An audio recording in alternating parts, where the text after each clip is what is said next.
Hello, YouTube. It's the Utopian Buddha. So I just want to say this, dude. And my parents are going to probably see this too, dude. I did, and they don't know about this because this whole thing, I'm so tired of hiding the truth from anyone, dude. I'm tired of lying and manipulating, and everyone does it. And you know what? For the first time in my life, or not the first time, but it's been a process, I'm not going to hide it anymore. I'm not going to lie anymore. So, yes, I did some magic mushrooms like a week ago or something like that. And you know what?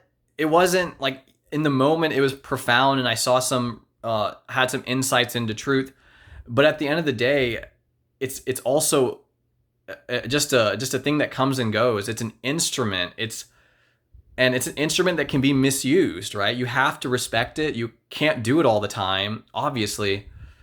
And you can't use it for anything other than sacred purposes. You have to use it for spiritual purposes. Um, but even then, right? Like I did it and I was doing it for spiritual purposes, or so I thought. And my mind was destabilized, right? I lost connection to some very important qualities of my character, right? Um, so it's not, you can't, you don't, and this is like with anything in this world, right? Like even like poison, right? Even poison used the right way, like vaccines are viruses that have been like, and they put it into you and then your body. So it's like everything, it has this quality to it. And psychedelics are like that too. Like it's this ability to, you have to treat it with respect. And in the 60s, the hippies didn't treat it with respect. There was no real spirituality around it. Um, and you can't do it all the time. You can't do it all the time. Like you have to really respect it. You have to, and there are people, and it's legalizing all over the country. Like, um, and it needs to be done in a safe, therapeutic setting. Like I was meditating on it, and I did have some really, uh, deep insights on it, but I don't.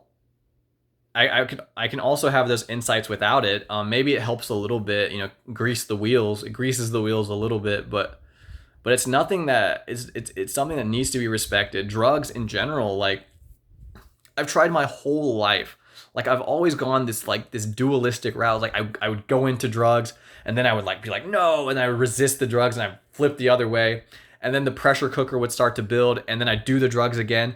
But because I'd resisted so long, I would go hard into the drugs again. So there has to be some kind of balance to all of this, some kind of balance that I have to strike. And it's hard, dude. It's not easy. Like I do have an addictive personality. Um,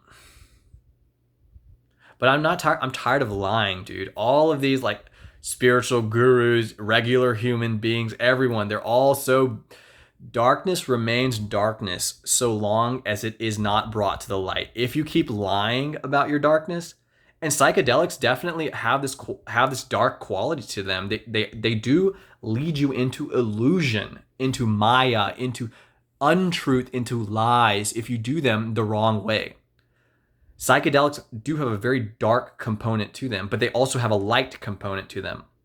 And more than that, they take off that blinder between darkness and light and integrate the two within yourself.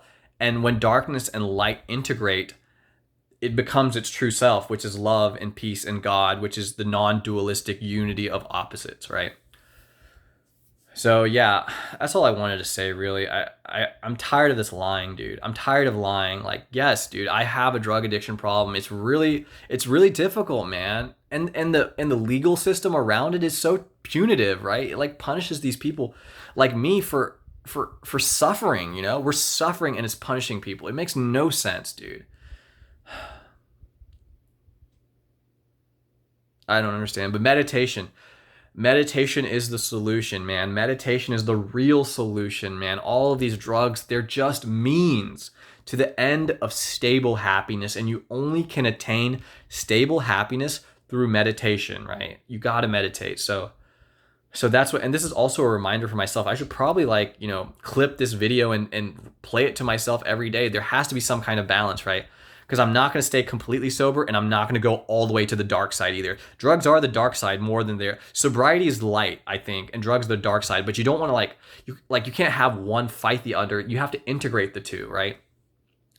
So so there's something, it's in between. I'm going to really try this do drugs once every 3 months. Once every 3 months, maybe 4 months, or maybe 2 months. We'll see. Um, Once every 3 months. That's the goal I'm aiming at. Uh, and I want to be very conscious about this. Every time I do drugs, I want to be very intentional about it.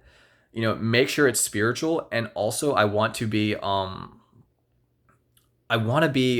intentional about it, and I also want to have a very firm stop, right? Like often when I go back into drug use, I say, oh, screw it, I'm a drug addict or whatever, and I jump into it. I don't do it intentionally with any conscious, and then I have to react to the other side, right?